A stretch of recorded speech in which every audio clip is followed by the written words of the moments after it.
Felipe Montes.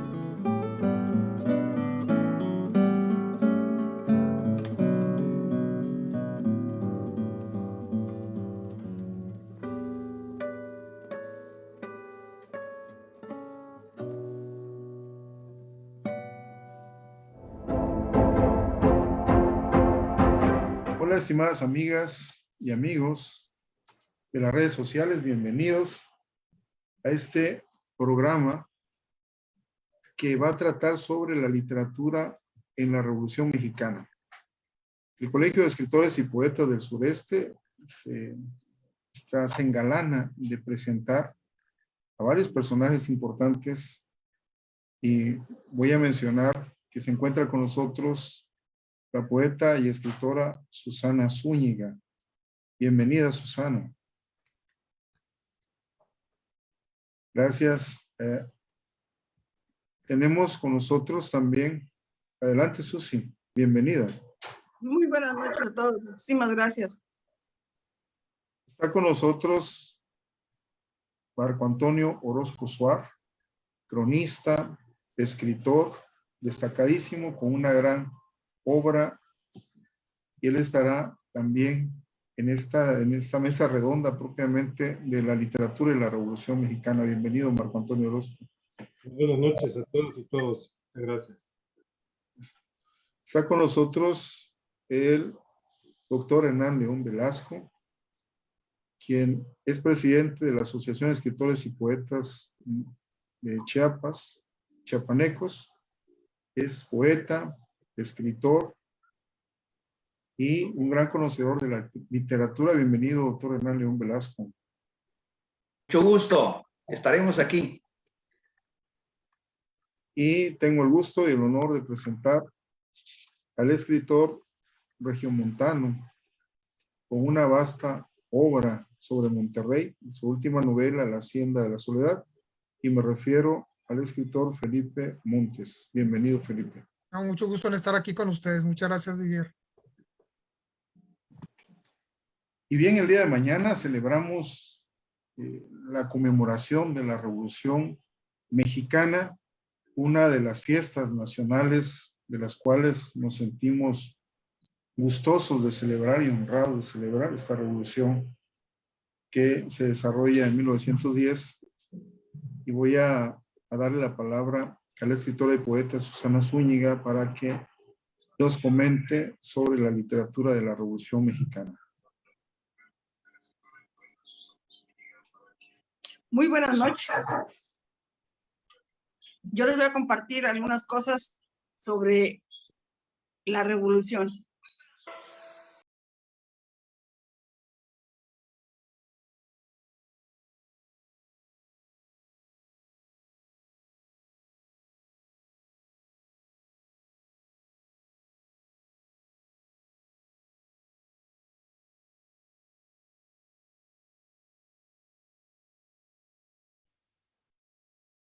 Lo escuchamos, está bloqueado tu micrófono. Perdón, iniciamos con la Adelita, la mujer revolucionaria. Muchísimas gracias, doctor, por la observación. Ya estamos aquí. A veces la tecnología nos gana, pero aquí estamos. Bueno, entonces vamos a seguir. Yo les traje unas diapositivas para que podamos entender o yo me pueda explicar mejor la literatura en la Revolución Mexicana.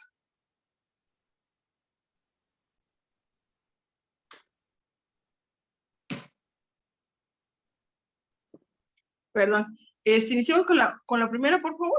Gracias. Bueno, la literatura y la introducción es la siguiente. Fue un acontecimiento relevante del siglo XX en la historia de nuestro país. Pintores, músicos, cineastas han hecho uso de este tema para la creación de sus obras. Algunas de las más notables han sido producto de la pluma de los escritores, quienes han dedicado sus páginas para dar testimonio de lo ocurrido en el conflicto armado. Existen muchos libros sobre la Revolución Mexicana. Algunos hacen una reconstrucción histórica de los acontecimientos y en algunos de los personajes y situaciones son ficticias, aunque situadas en esa época.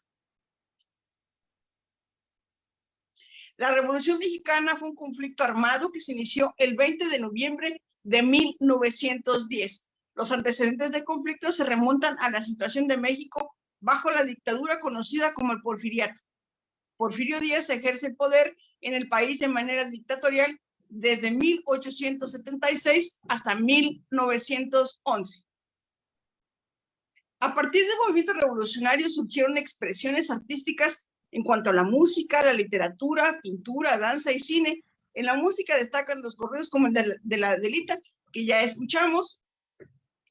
A la par de esto, José Guadalupe Posada realiza distintas obras abordando el hecho con sus ya representativas ilustraciones en las que se refleja su propia visión del contexto, también en una crítica directa a la sociedad en su época.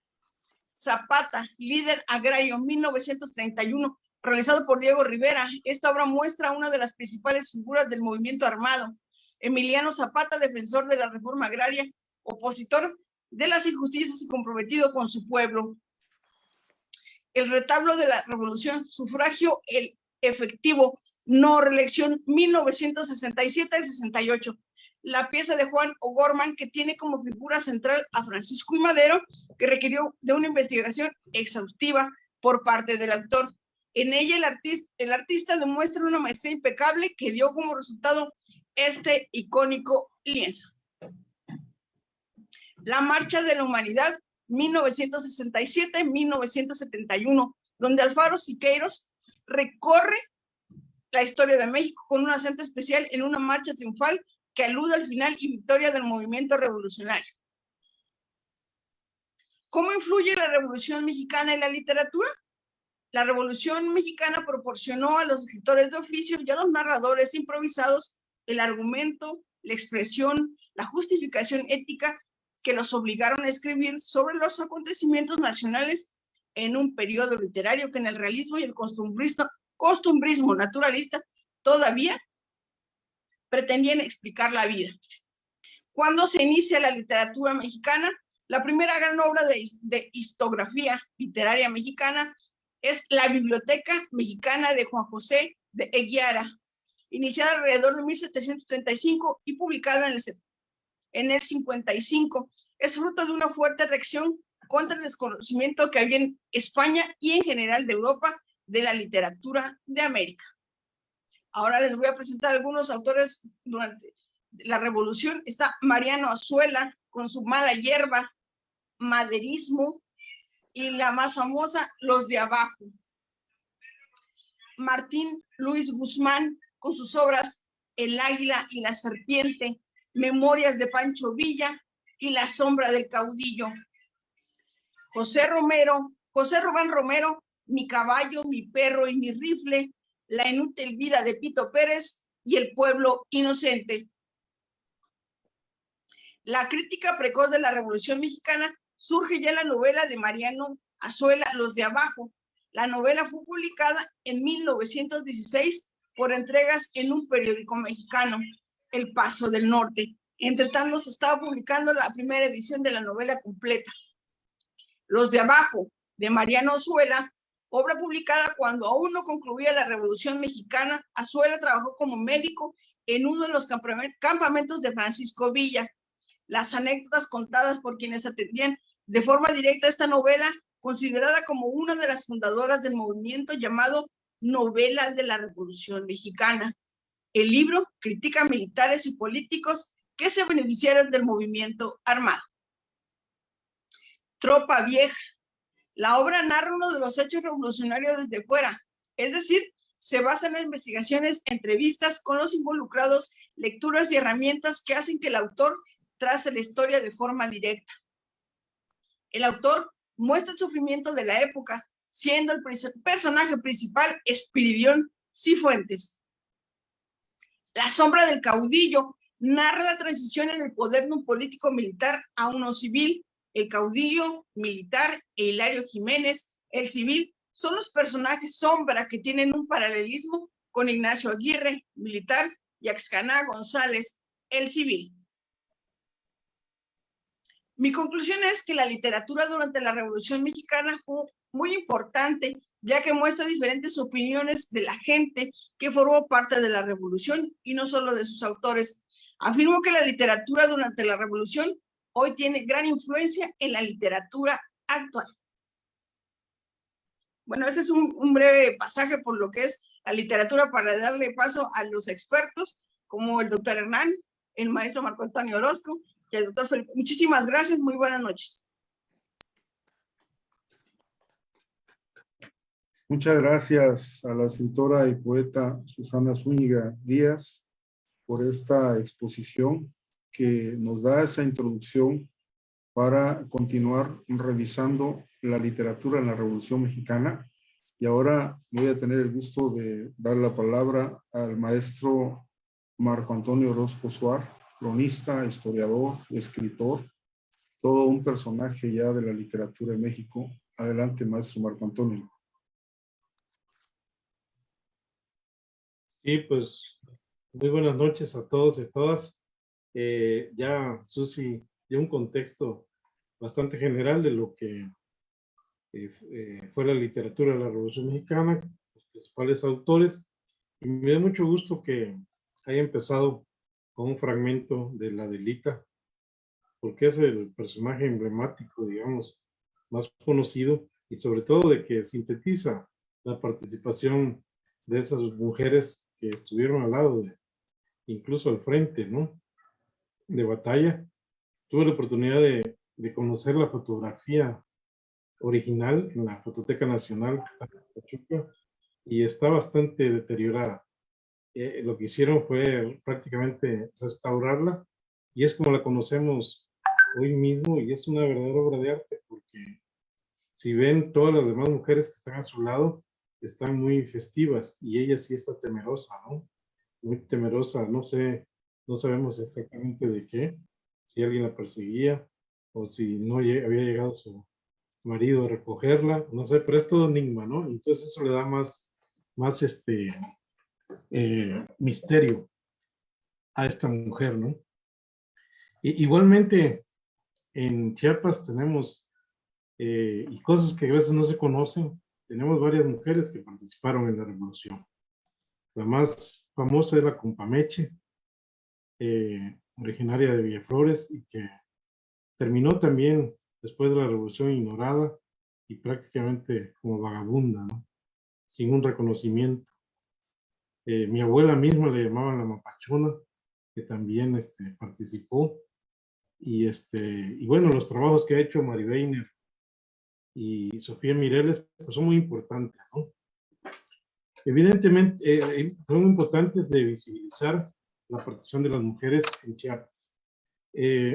Evidentemente que la Revolución Mexicana tuvo un impacto en todos los ámbitos de la sociedad, todos los ámbitos de la vida, en las artes plásticas, en la música, el cine, y también, por supuesto, en la literatura.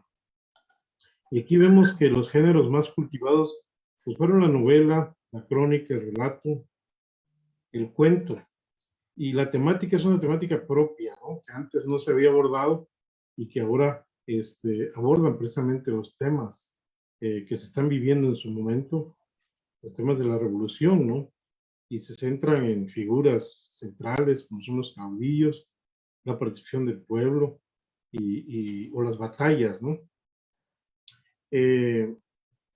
Antes de la revolución podemos señalar como antecedentes escritos periodísticos y panfletarios que ya eran de carácter críticos, de carácter antiporfiristas, como los que hicieron los hermanos Flores Magón, o proyectos mismos que ya visualizaban una nueva forma de gobierno después de la revolución, como el que escribió Francisco I. Madero, titulado La sucesión presidencial, ¿no?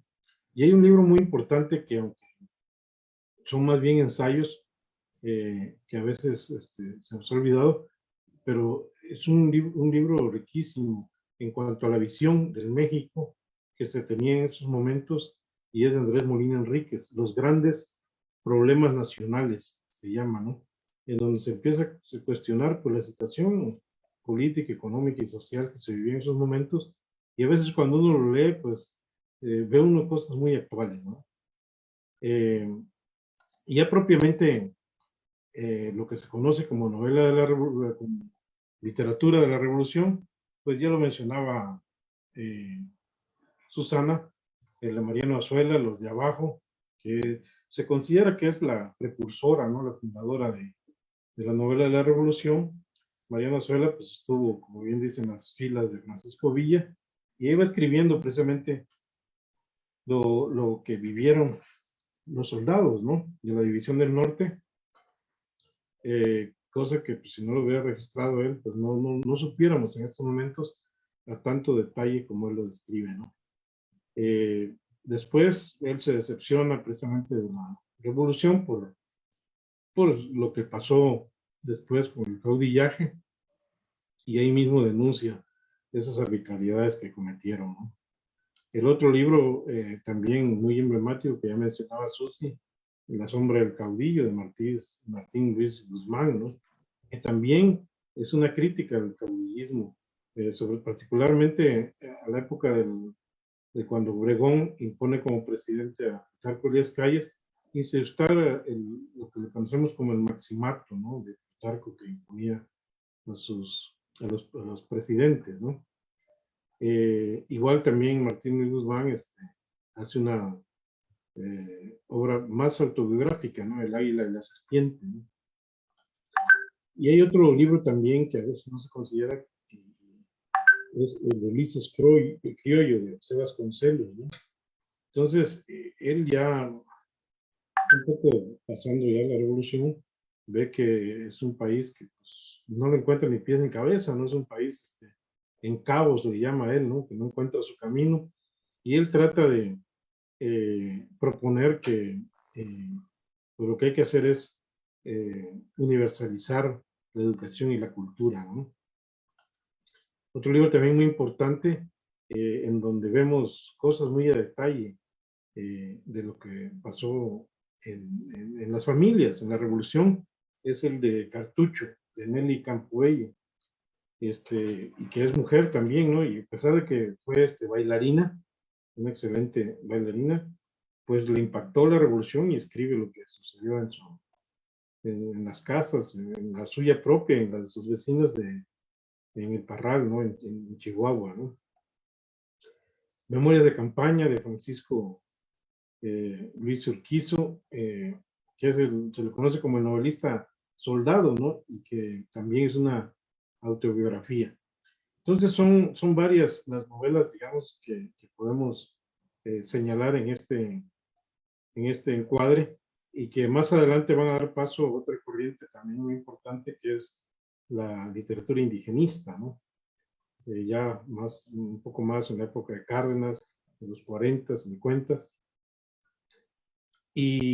Pero bueno, hay otro género que surge con más auge en la revolución. Bueno, ya existía, pero en la revolución se vuelve un canal de comunicación muy importante, que es el corrido. Hay que mencionarlo, ¿no? Porque es un género popular a través de estos corridos, de estas creaciones, iban comunicando lo que pasaba, ¿no? Las batallas de un pueblo en otro pueblo, así como los famosos juglares, les permitía ir narrando y pues a la vez también ir animando a las demás poblaciones cuando se trataban de hazañas prácticamente, ¿no? Y pues todos conocemos esos corridos, podemos decir, por ejemplo, la cucaracha, ¿no? La carabina 30-30, la Valentina, la toma de Zacatecas, el Marzón, Felipe Ángeles, General Zapata. Entonces también yo creo que es digno de considerar. Y ahora, citándonos a Chiapas también, porque normalmente analizamos todo en el contexto nacional, y los cronistas pues nos toca ver lo regional, ¿no? Y hoy pondría dos ejemplos de literatura de la revolución, y que son contrarios, ¿no? El de Santiago Serrano, que además fue un excelente poeta, introductor de la poesía moderna en Chiapas, y que ya utiliza términos en inglés, ¿no? Como ese famoso poema que dice la chica de Nueva York, que habla inglés y baila foxtrot, ¿no? Pero también fue un cronista, un cronista y fue editor. Él escribió un libro que se llama Chiapas Revolucionario, que lo edita después, años después, con una imprenta que tenía La Sirena, y vemos fotografías, vemos una excelente edición para una edición de 1920, en donde vemos una edición de lujo, ¿no? Con fotos y todo muy bien. Pero él es el vocero de los mapachistas, es decir, los que estaban en contra de Venustiano Carranza, ¿no? De los carrancistas. Nos deja ese testimonio excelente. Santiago Serrano es el papá de la famosa actriz Irma Serrano, ¿no? Y está todavía la obra ahí, la podemos consultar. No se ha hecho una reedición, yo traté de hacerlo, pero no me cedieron los derechos, pero es una obra testimonial muy importante. Y su contraparte es Chiapas y sus epopeyas libertarias. Este es de Gustavo López Gutiérrez, un capitán carrancista, y da la contraparte, la otra parte de los mapachistas, ¿no? Entonces es interesante analizar las dos. Bueno, el de Chiapas y sus epopeyas son 3 tomos, ¿no? Y el otro también es bastante grande, sé que nos ocuparía un buen tiempo su lectura y su análisis, pero ahí confrontamos, ¿no? Confrontamos las dos visiones y podemos ya tener un juicio más objetivo, ¿no? Y lo que es el corrido de la revolución, cuando fue el bicentenario de la independencia y el centenario de la revolución, es decir, en el 2010, yo hice una compilación, porque pues nadie sabía que había corridos en Chiapas, ¿no? Generalmente se dice que es en el norte y centro, y Vicente T. Mendoza es toda una antología, pero casualmente yo me encontré en Zacatecas un corrido de Chiapas, ¿no? No sé cómo llegó hasta allá y un amigo cronista me lo dio, y ahí empecé yo a hacer mi interés, sobre todo porque también Armando Duvalier hizo el corrido a Tiburcio Fernández. Entonces hice un libro, una compilación precisamente, el corrido de la Revolución en Chiapas, en donde son corridos, algunos de la época y otros ya posteriormente, ¿no? Pero muy interesante porque nos narran hechos muy precisos, ¿no? Como la toma de Tonalá, la llegada de Félix Díaz, el mismo Tiburcio Fernández. Y entonces voy incorporando eso y al final algunos autores, compositores de Villa Flores ganaron un concurso a nivel nacional de corridos precisamente, entonces van incorporados.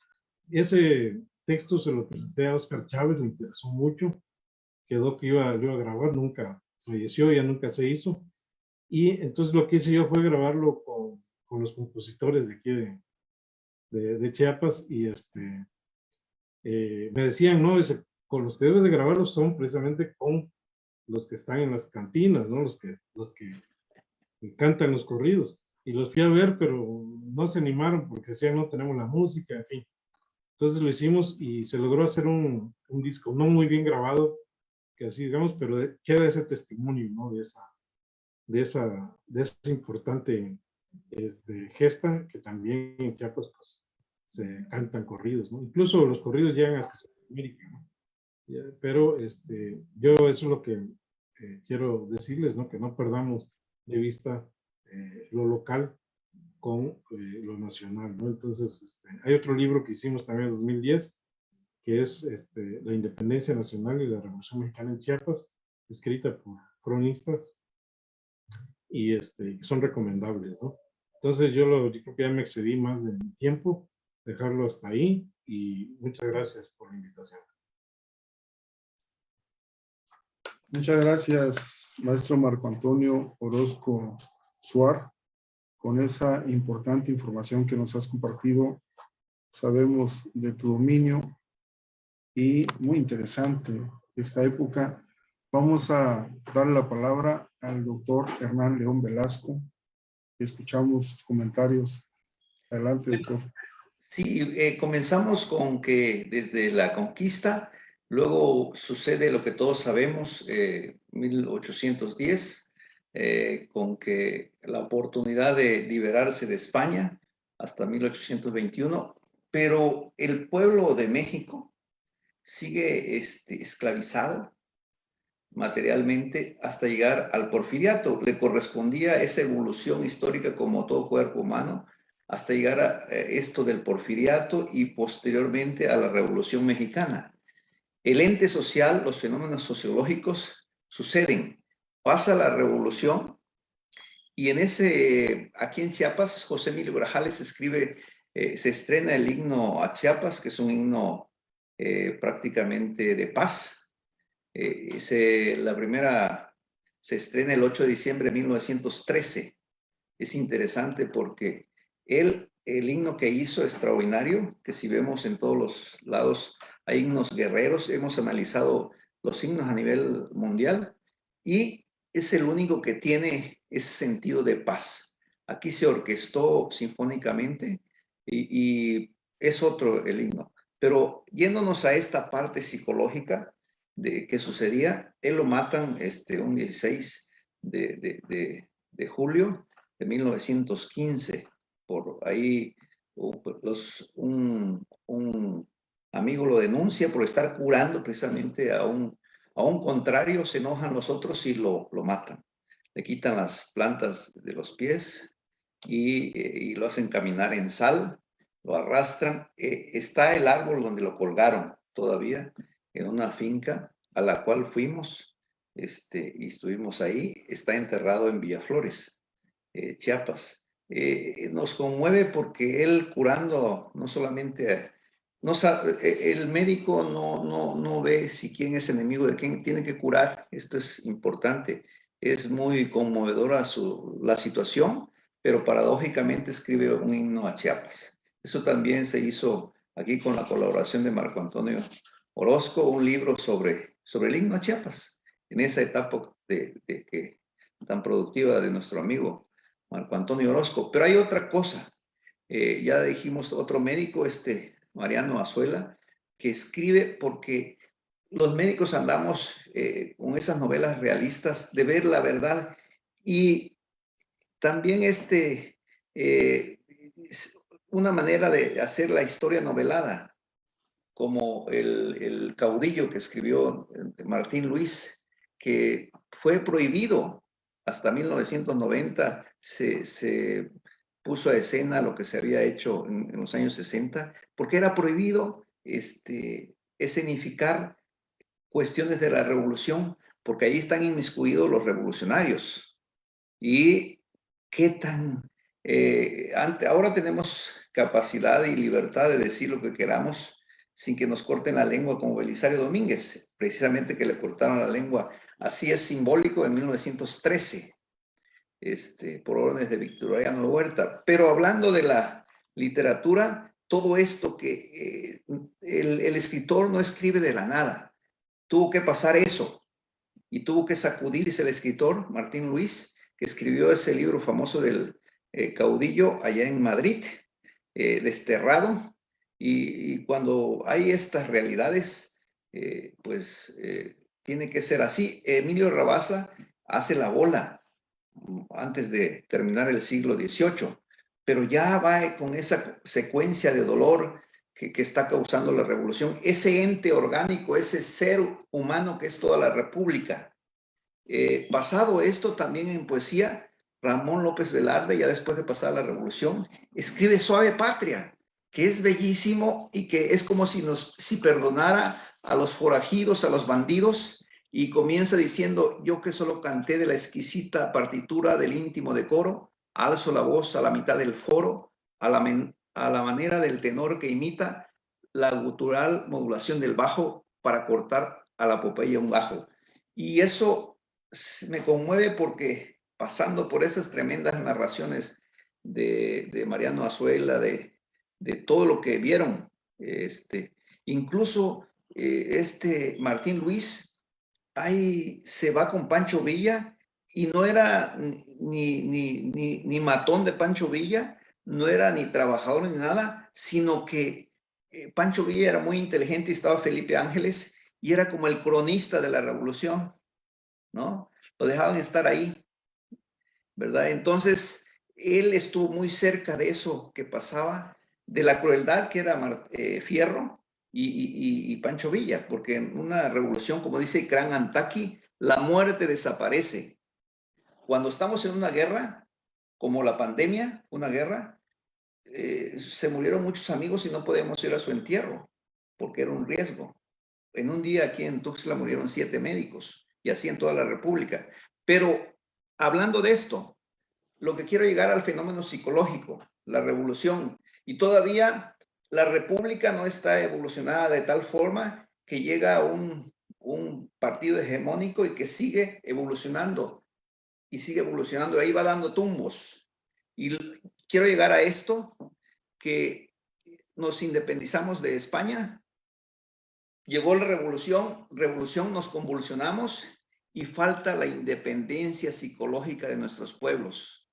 Esto es, como dice el laberinto de soledad de Octavio Paz, cuando vemos un indígena nos sentimos superiores y cuando vemos un europeo inferiores. Es decir, tenemos que tener una identidad muy fuerte nosotros para ser independientes psicológicamente y crear las cosas. En Chiapas se sacó el primer lugar de robótica a nivel mundial, los estudiantes de la Politécnica hicieron ya hace varios años electrocardiógrafos y están ya haciendo cosas tecnológicas. Y hablo de esa independencia. ¿Para qué nos sirve la revolución? ¿Para qué nos sirve la independencia de España? Nos sirve para esas otras cosas, esos sacudimientos, esas balas que recibieron nuestros ancestros, ese dolor, ese fenómeno que habían más mujeres que hombres. ¿Por qué?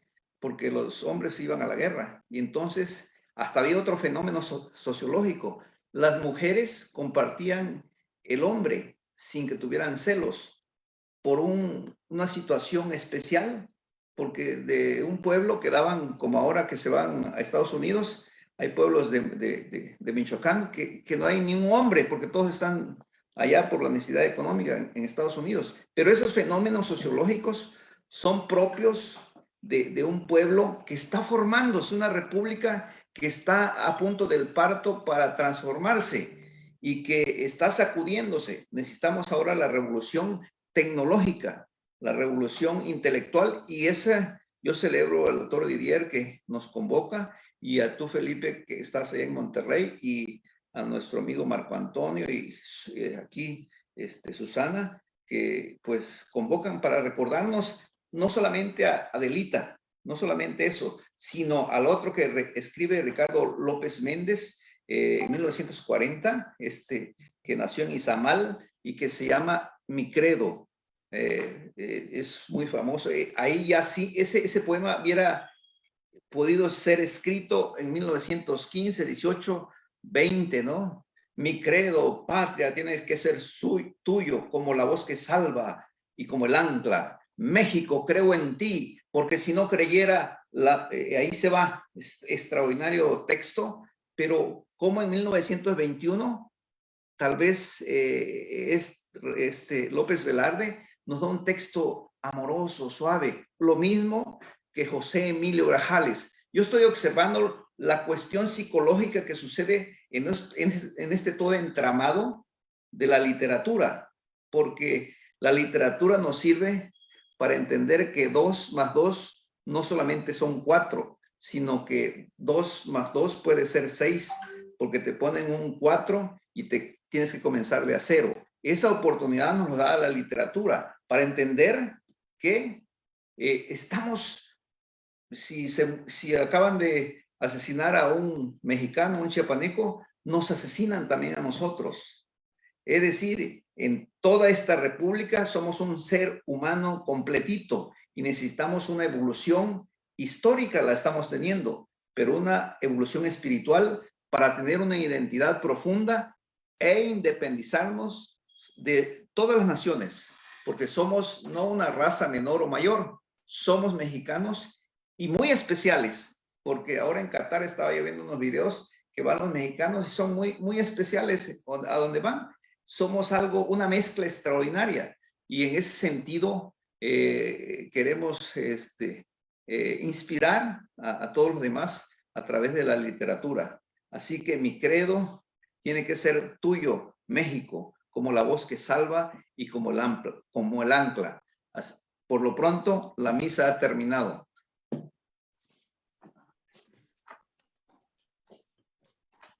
Muy bien, doctor Hernán León Velasco. Extraordinario. Han estado todos, Susana, Marco Antonio, Hernán León.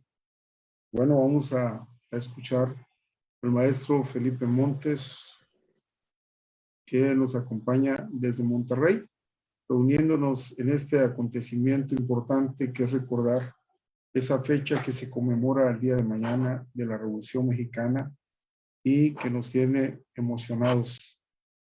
Bienvenido, Felipe. Muchas gracias, Didier, y agradezco mucho a Hernán, a Marco y a Susana todo el aprendizaje que nos están ofreciendo a todos. Espero que este video lo vea muchísima gente por esa riqueza que nos acaban de regalar ustedes. Iba a hablar de 6 personajes, pero voy a hablar de 8. 2 de ellos no los conozco porque me acabo de enterar de su noble existencia. De esos 8, a 3 ya los han mencionado y por ahí voy a empezar. El primero de ellos, si entendí bien, si escuché bien, Marco, es apodado, pero no sé si despectivamente o con respeto, la Mapacha, decías. La mapachona. Mapachona. Es que quiero exhortar, Marco y Hernán, Didier y Susana, a los integrantes del colegio, de la asociación y a todos los escritores de Chiapas, a que, si es que no existe, a lo mejor yo soy el ignorante, hagan la gran novela sobre la Mapachona. Según lo poco que alcanzamos a escuchar ahorita, Marco, es una vida, bueno, no puedo decir que ejemplar, pero sí es una vida apasionante e intensa. Ibas a comentar algo, Marco. Sí, no, pues te acuerdas que tengo pendiente mi novela de Matías y otra novela es esa, precisamente La Mapachona. Bueno, entonces retiro el exordio a nuestros colegas para que le den la oportunidad a Marco de tomarse su tiempo. No he podido avanzar ahí más adelante. Ya podrás, vas a ver. Pero bueno, sí, personaje para una novela completa. El otro lo mencionaste tú, Hernán, que según entiendo es el autor del himno de Chiapas. Es así, ¿verdad? Sí, claro, José ¿Nos Emilio puedes Grajales. repetir su nombre, por favor? José Emilio Grajales. Y no hay novela acerca de su vida. No hay novela. Bueno, entonces ahí hay otro exordio ahí a través de ti, de Didier, de Marco, de Susana, de Claudia, que por ahí asoma también, pues que nos encantaría en otras latitudes leer ese par de novelas muy pronto y ojalá que tengan más de 400 páginas cada una. Esos son los 2 personajes que menos conozco porque les digo, me acabo de enterar de su existencia, pero quise empezar por ellos por el papel tan importante y tan intenso que desempeñaron en esas épocas y que pueden desempeñar de aquí en adelante gracias a un libro sobre cada uno. El segundo par de personajes no tienen aparentemente tanto que ver con la literatura, sin embargo están en la raíz de la literatura. El primero lo mencionó Susana, que fue con quien empezaste, Susana Zúñiga, en tu ponencia, y es Amparo Ochoa. Amparo Ochoa, que hizo una labor, siempre se dice de rescate, pero creo que se rescata lo que está perdido, lo que está casi muerto. Creo que más bien una labor de ordenamiento, de recopilación, de presentación, de abrillantamiento, de interpretación. Con cada pieza de la Revolución Mexicana, mencionaba hace un rato, creo que Hernán, el Barzón. ¿Sí lo mencionaste tú, Hernán? ¿O fue Marco? El Barzón fue Marco, sí, muchas gracias. Y otro montón de canciones que Amparo Ochoa nos ofreció. Tengo entendido que su hija ha hecho una labor interesante haciendo una especie de matrimonio entre la tradición, la fuerte tradición representada por su madre Amparo y una serie de nuevas versiones elaboradas por ella. El cuarto personaje creo que no debe faltar y es a través del cual muchos entramos a la lírica de la Revolución Mexicana, es Ignacio López Tarso, que por lo menos ha hecho, tiene 3 discos, quizás sean más, pero yo tengo solo 3, de corridos de la Revolución Mexicana. Entonces ahí brillan también muchos de los que se mencionaron ya por parte de Marco y por parte de Hernán. Ahí tenemos ya los 4 primeros personajes que quería mencionar, que mucha gente podría creer que no que no están tan relacionados con la literatura, pero creo que son los 4 que más relacionados están con la literatura, pese a los nombres que estoy por mencionar. Afortunadamente del siguiente par, afortunadamente para mí, porque si no hubiera limitado mucho más mi aportación, no han sido mencionados los 2 que siguen, los integrantes del par que sigue. Y ambos tienen mucho que ver con Jalisco. Bueno, ambos son de Jalisco y son Jalisco para muchos de nosotros, ¿no? Agustín Yáñez, quien hizo Al filo del agua, y sobre eso quiero hacer algunas precisiones que me parecen muy interesantes. Ya Susana nos ilustró con respecto a lo que podríamos llamar la trinidad canónica de la literatura de la Revolución Mexicana. José Rubén Romero, Martín Luis Guzmán y sobre todo Mariano Azuela, que ya como Hernán nos lo aclara, pues no solo hizo su novela por entregas desde el 17, según tengo entendido, quizá desde antes, exactamente cuando la revolución se estaba desarrollando. Y en paralelo se iba integrando el libro para sacarlo lo antes posible, pues en una estrategia editorial sumamente interesante, estratégica, ya no digamos comercialmente, sino ideológicamente. Pero por eso, cuando hablamos de Revolución Mexicana, Mariano Azuela es el primero que nos viene a la mente. Martín Luis Guzmán, desde otro ángulo, quizá más intelectual, quizá más basado en bibliografía, nos ofrece como mínimo 2 obras que son monumentales. Y José Rubén Romero, a quien recordamos sobre todo por La vida inútil de Pito Pérez, que ahí la mencionaba también Susana Zúñiga, pues brilla por una novela que es desgraciadamente muy poco conocida, que es Mi caballo, mi perro, mi rifle, y que debería reeditarse. Pero entonces, esa es una trinidad muy interesante. Pero de pronto, en algunas de las conversaciones en torno a la literatura de la Revolución, Agustín Yáñez queda un poco de lado, y no de lado porque esté despreciado. En el caso de Agustín Yáñez no podemos decir que es así, sino porque hay personas que dicen que no es exactamente una novela de la Revolución Mexicana, y lo dicen con alguna razón, porque tiene el enorme tino de este autor monumental de hacer una novela que termina exactamente cuando la revolución está estallando. Es decir, esta sabiduría literaria de alguien que además era un erudito y gobernador, y una serie de visiones que tiene de acercar el microscopio hacia un conjunto de personajes para que el lector, sobre todo el lector que ya está avisado del momento en que termina la novela, vaya leyendo entre líneas cómo se van tejiendo los destinos y cuáles son las condiciones de vida de esos personajes, que dice, bueno, aquí no hay otra más que estalle una revolución, o quizá de una manera no tan fatalista, aquí no parece haber muchas salidas para estas comunidades, que bueno, que ya Hernán nos actualiza y nos dices, Hernán, pues igual actualmente hay pueblos cuya población está diezmada por la migración o por el hambre. La sabiduría de Agustín Yáñez no termina ahí, sino que él hace una novela, a diferencia de las novelas narrativas muy tradicionales de los 3 canónicos, una novela sumamente vanguardista. Entonces, por un lado tenemos una serie de técnicas que utiliza, elipsis muy poderosas, analepsis y prolepsis muy atinadas, suspensiones de pronto, muchas metáforas, en un alarde ambiental que alimenta al autor que sigue, que en un momento lo presento, y que hace de esta novela un verdadero hito, una verdadera hazaña dentro de la literatura histórica, pero a la vez una verdadera hazaña dentro de la literatura de vanguardia, que en 1947, que fue cuando se publicó, no tenía, al menos en México y en Latinoamérica, más que los antecedentes de la novela indigenista o novela de la tierra, como Doña Bárbara, como Don Segundo Sombra, como La Vorágine, que son de las novelas más importantes sudamericanas y que ya circulaban por todo el continente o el continente hispano, del Río Bravo hacia la Tierra de Fuego.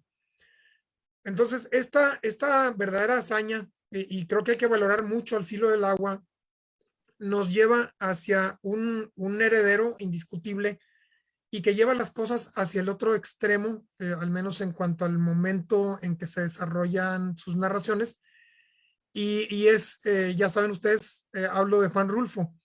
Y en esta ocasión no tanto de Pedro Páramo como del Llano en Llamas, porque en el Llano en Llamas, también con un alarde de vanguardia, pero en este caso una vanguardia basada más en los silencios, en los predesiertos mexicanos, en la pradera, en la estepa, en el maguey, en los cielos, en las nubes, en Lubina,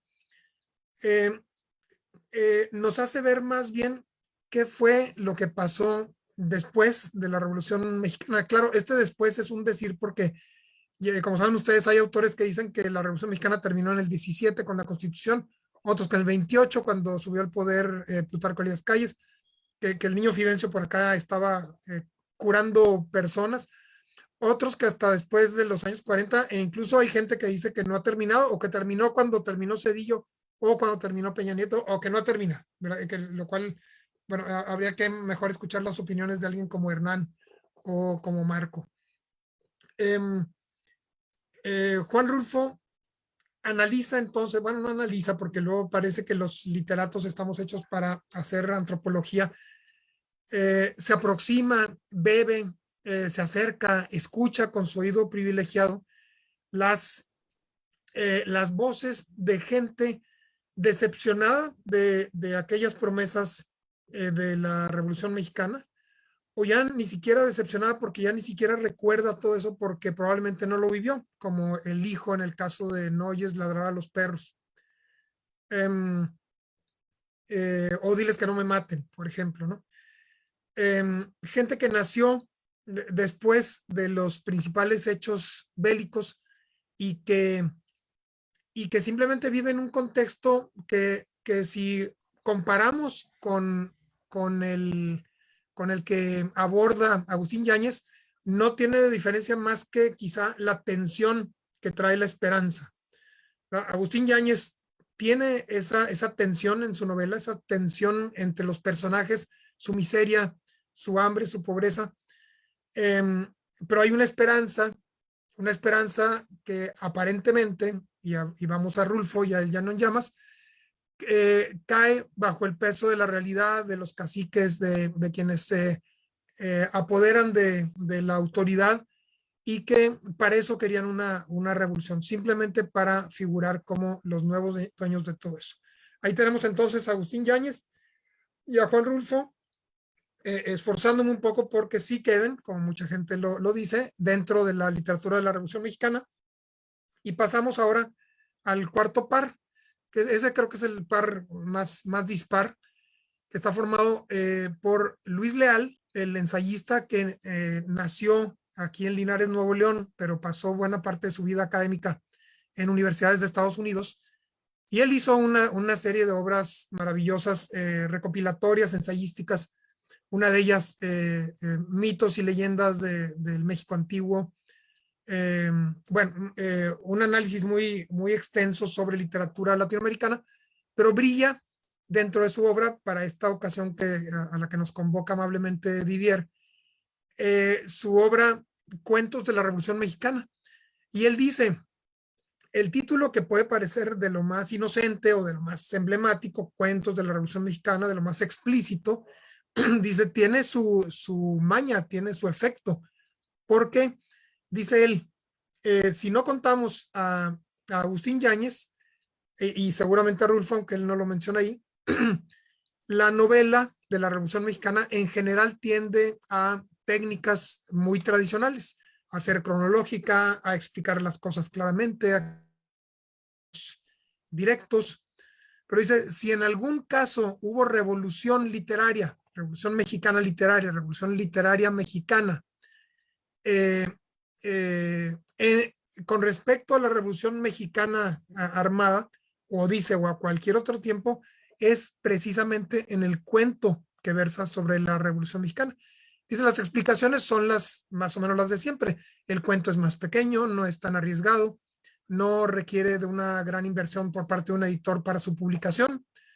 Por lo mismo, Luis Leal pues batalló mucho para reunir toda esa riqueza, pero es una obra que recomiendo mucho leer y que puede dar pie a que cada quien reconozca autores de su estado o de su cercanía para descubrir algo que quizá no había descubierto. Ese es Luis Leal, les digo linarense, de acá de Nuevo León, pero estuvo trabajando casi toda su vida, según recuerdo, en la Universidad de California, creo que no me equivoco ahí. Y el último personaje, el octavo, es quizá el menos conocido de todos los que hemos abordado, y es Sara Aguilar Belden de Garza, tal como se firmaba ella, que fue tía abuela de un amigo mío, de Federico Aguilar, y que ejerció un abordaje literario muy, pues que ahora está incluso de moda estudiar. Ella escribió su diario, que se convirtió en sus memorias, sobre asuntos históricos, sobre todo la Revolución Mexicana, y además es una novela, una saga familiar, porque se llama su libro Una ciudad y dos familias, que son su familia paterna y su familia materna. Sara Aguilar Belden de Garza, entonces, hace una obra que sería difícil llamar novela, o en todo caso sería una novela de no ficción, es a la vez una autobiografía. También como no nos consta que todo lo que diga ahí lo presenció ella, o a veces no explica si eso lo obtuvo de segunda mano o qué parte es de conocimiento directo, pues tenemos ahí también lo que han dado en llamar autoficción, es decir, ficcionar en torno a la propia persona. Y es un libro que ahora nuestra gran amiga, que recomiendo que participe un día en una de estas ruedas, Didier, Nora Cruz, que acaba de obtener su doctorado en la Universidad Autónoma de Nuevo León, que estudia a las mujeres escritoras desde antes de la Revolución hasta nuestros días, pero específicamente las que tienen más que ver con la Revolución, que ha reunido más de 15 de aquí de Nuevo León, y se acerca con un cariño inmenso al estudio de Sara Aguilar Belden de Garza.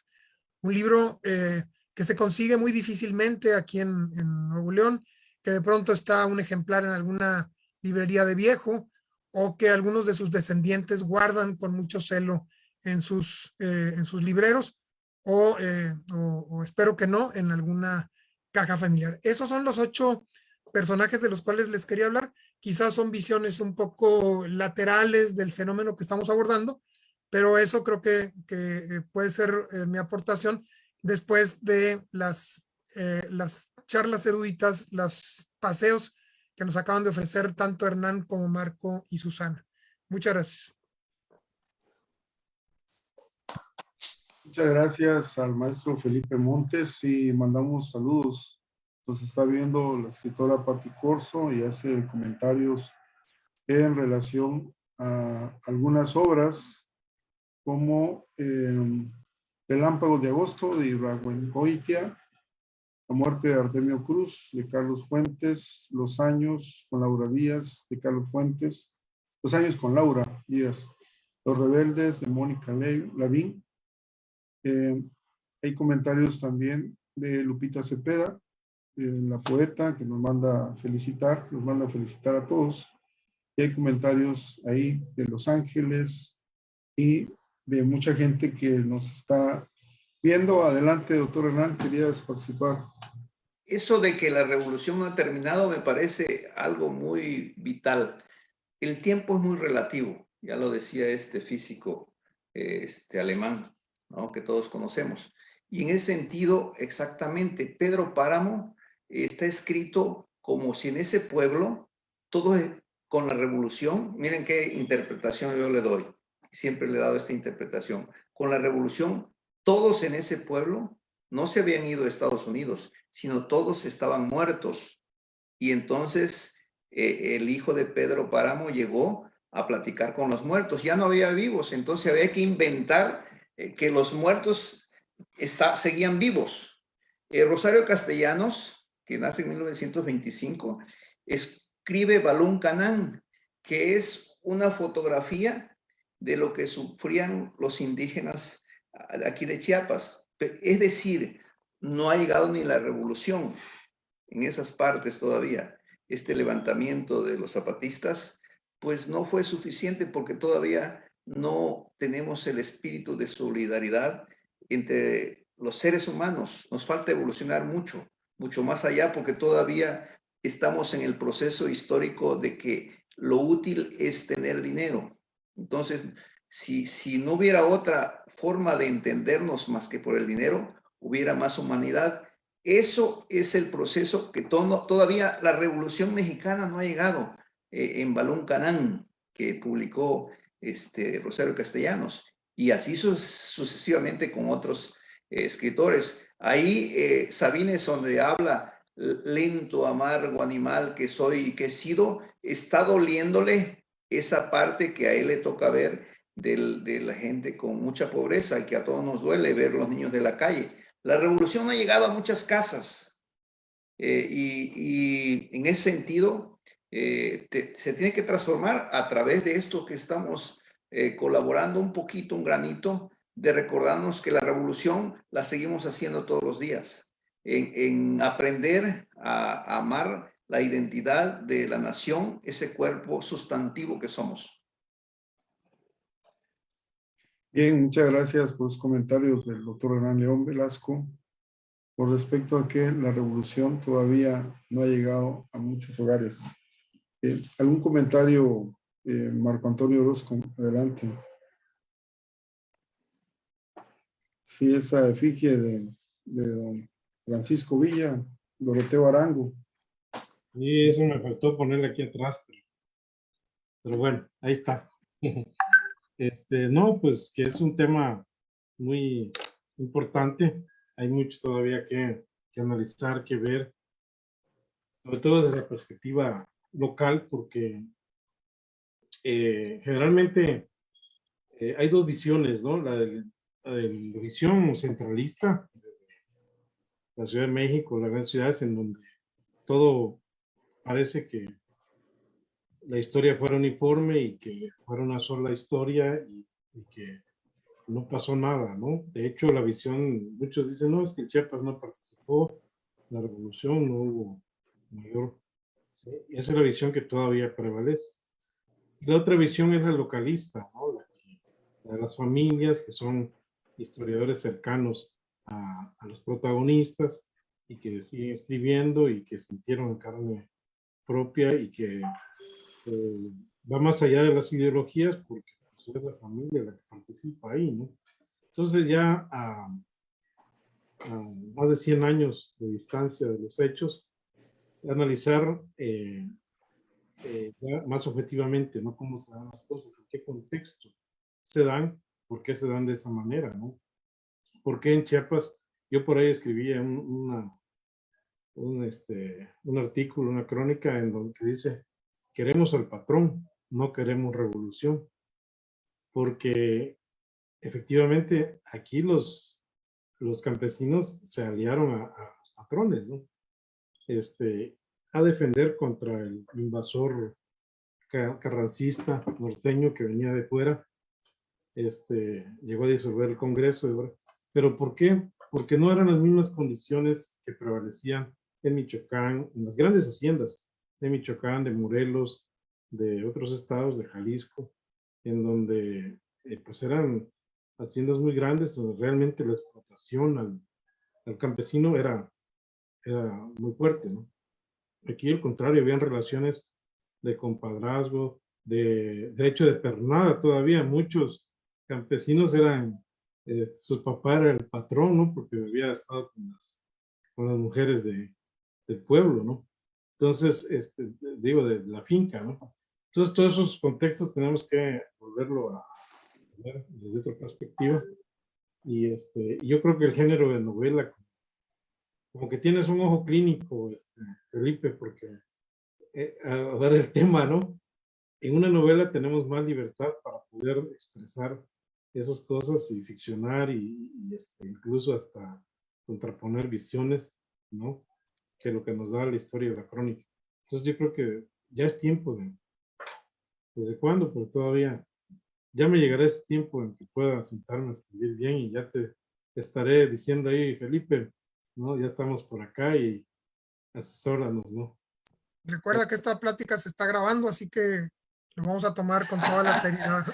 Hay testimonios, ¿no? Y testigos, ¿no? Que no se nos olvide que es importante los escritores de la Revolución, si hablamos del 1910 al 20, estaban en la línea de fuego, ¿no? Y que ellos eran como periodistas, pero se cubrían con la novela histórica. Esto es muy importante. Se utiliza eso para no ser asesinado como muchos periodistas lo son asesinados por denunciar con nombres directamente a los actores de la política, ¿verdad? De una revolución. Entonces, esta es una manera de contar realmente lo que está sucediendo sin que se digan tanto los nombres, ¿no? Aunque ellos, por eso los exilian. Generalmente los escritores, muchos, los exilian. Esa es una de las grandes desventajas, sí, aunque no cuenten la verdad como tal. Muchas gracias por los comentarios. Saludamos al maestro José Falcone, al extraordinario poeta que nos está viendo, está siguiendo la transmisión.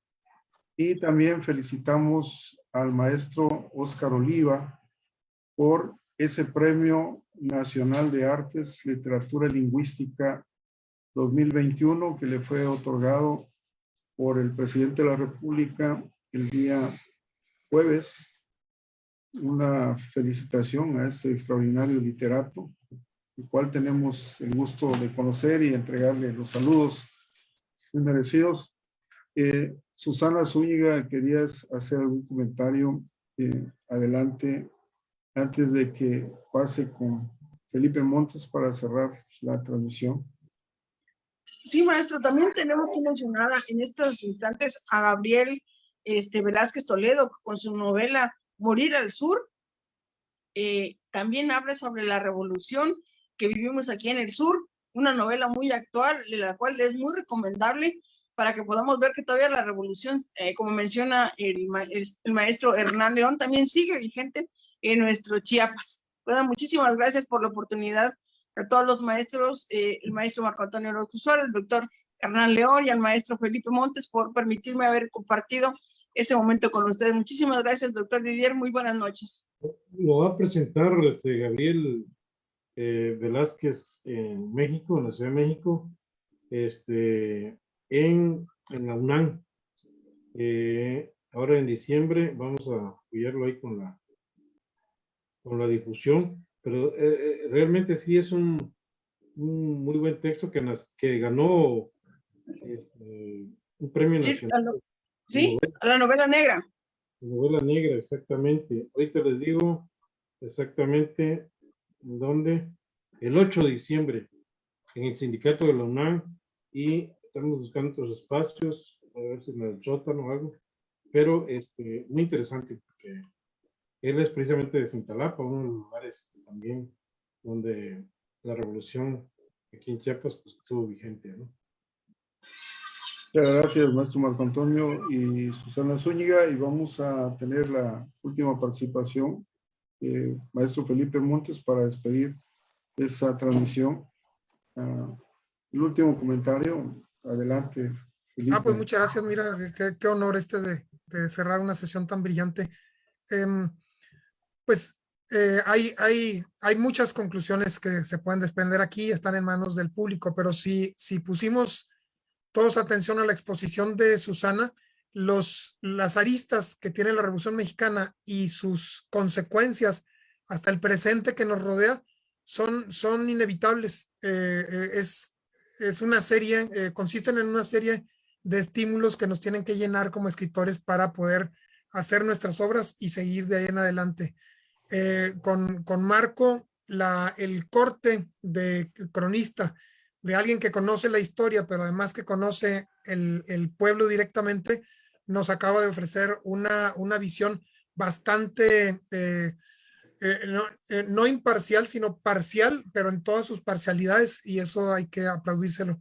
En el caso de Hernán, como nos estás llevando de la mano tanto a lo microscópico como a lo macroscópico, pues estamos viendo la Revolución Mexicana primero como uno de los eventos más importantes entre los que han impactado nuestras vidas y que han modelado el México en el que vivimos actualmente, pero también como una más de las conflagraciones que en el mundo se han dado, especialmente en los últimos 150, 200 años, y esa perspectiva nos es muy útil. A ti, Didier, bueno, pues siempre te estoy muy agradecido por estos honores inmerecidos que me haces, y debo decir que me la he pasado muy bien en compañía de todos ustedes y que espero que pronto estemos en torno a una mesa conversando de temas parecidos a este allá en Chiapas o acá en Nuevo León.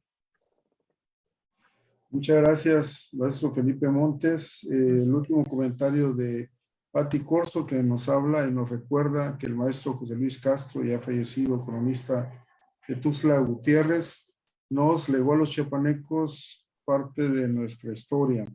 Y quiero cerrar el programa haciendo un comentario que como médico me ha tocado estar en las comunidades, haciendo también al doctor Hernán, cuando hizo su servicio social y seguramente en muchas otras ocasiones, y cuando estábamos en la asamblea ejidal, donde íbamos a hablar de que debían hervir el agua, de que debían hacer cuestiones de salud, nos quedábamos recordando cómo la Revolución Mexicana permitió que ellos pudieran tener ese derecho a disentir y trabajar en una comunidad, en ese México agrario que todavía se alcanza a ver. Y ya saben, amigas y amigos, que en el Colegio de Escritores y Poetas del Sureste tienen un espacio para poder revisar la literatura, y le agradecemos al doctor Hernán León Velasco, a la poeta Susana Zúñiga, al cronista e historiador Marco Antonio Orozco Suar y al novelista, escritor Felipe Montes. Un abrazo a todos y que pasen buenas noches y celebren felices el día de mañana la Revolución Mexicana.